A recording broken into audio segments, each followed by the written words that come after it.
possible. It's a science. And there's a very clear.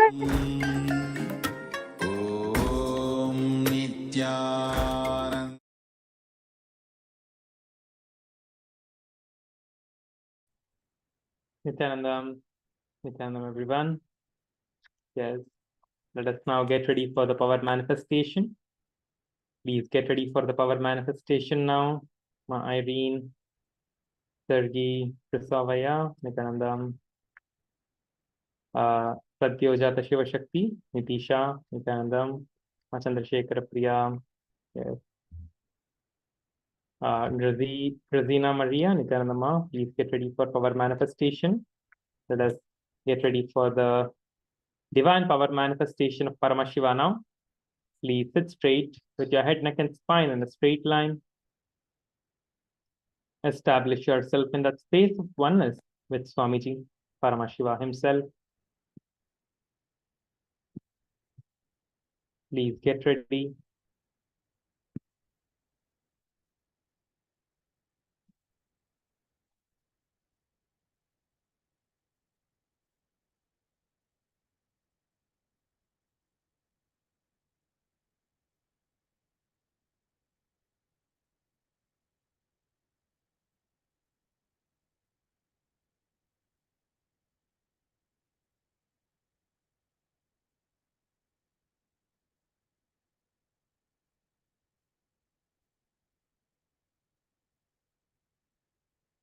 Visualize the darshan that we just received. Visualize Swamiji in your third eye. Start chanting the Mahavakya.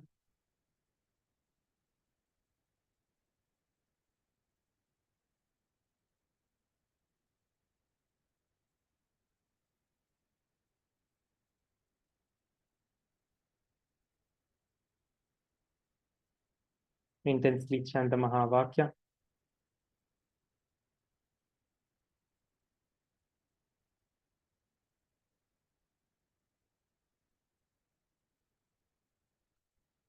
Let us get ready to manifest the powers of Paramashiva now. Visualize Swamiji establishing in a space of oneness.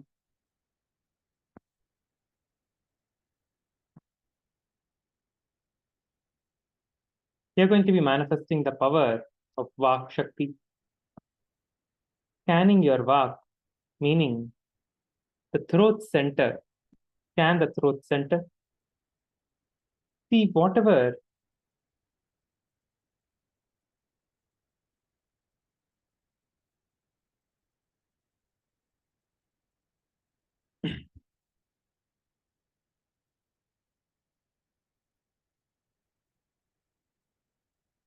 let us get ready for the power manifestation now.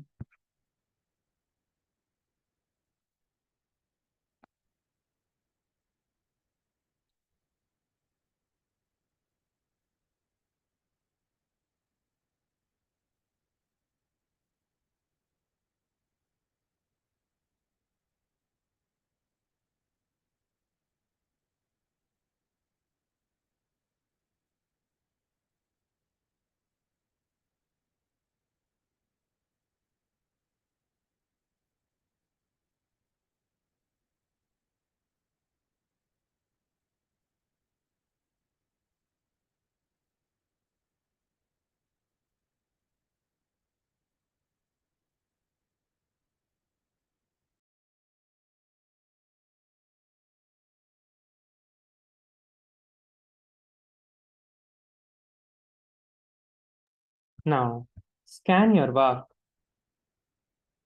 and see the incidents where you have justified your words to others and made decisions out of it and tuned you against it, and then complete with it. Please sit straight and begin this process.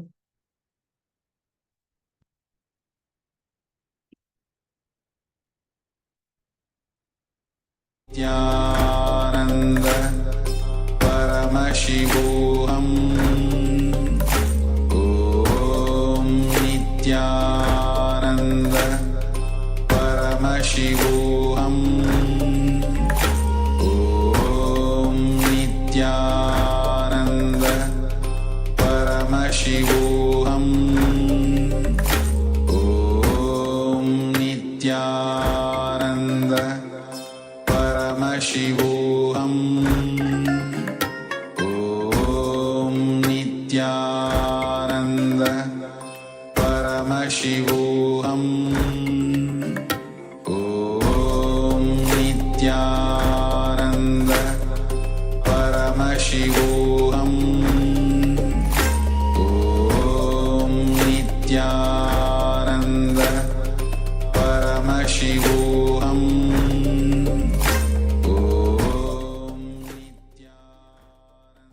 Intensely scan your vast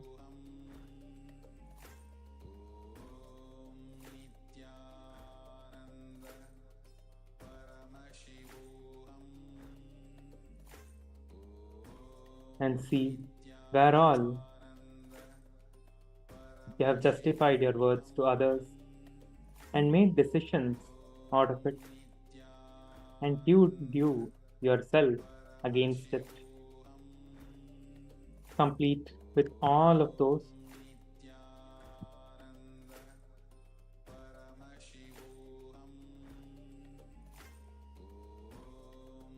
Declare to come out of all of those incompletions and patterns that you're holding inside you.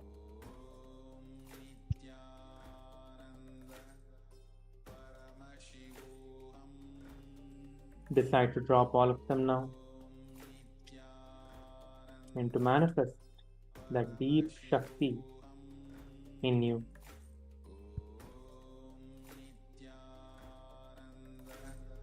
Paramashivoham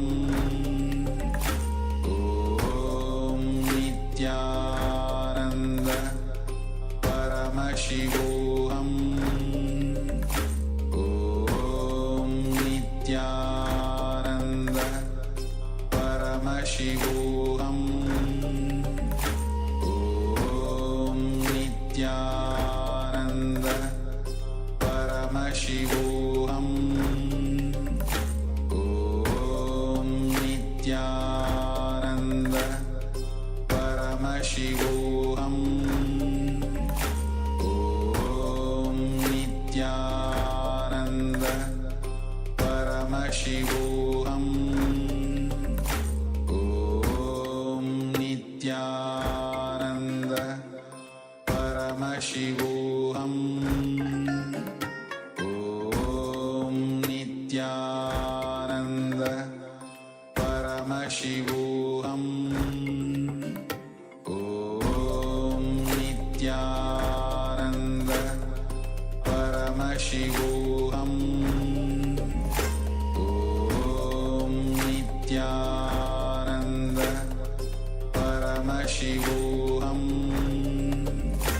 Om Nithyananda Paramashivoham Om Nithyananda Paramashivoham Om Nithyananda Paramashivoham Om Nithyananda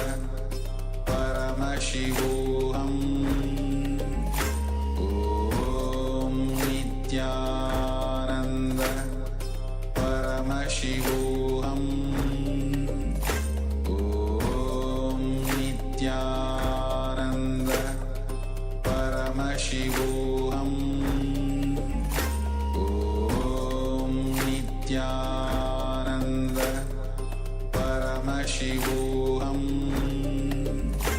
Om Nithyananda Paramashivoham Om Nithyananda Paramashivoham Om Nithyananda Paramashivoham Om Nithyananda Paramashivoham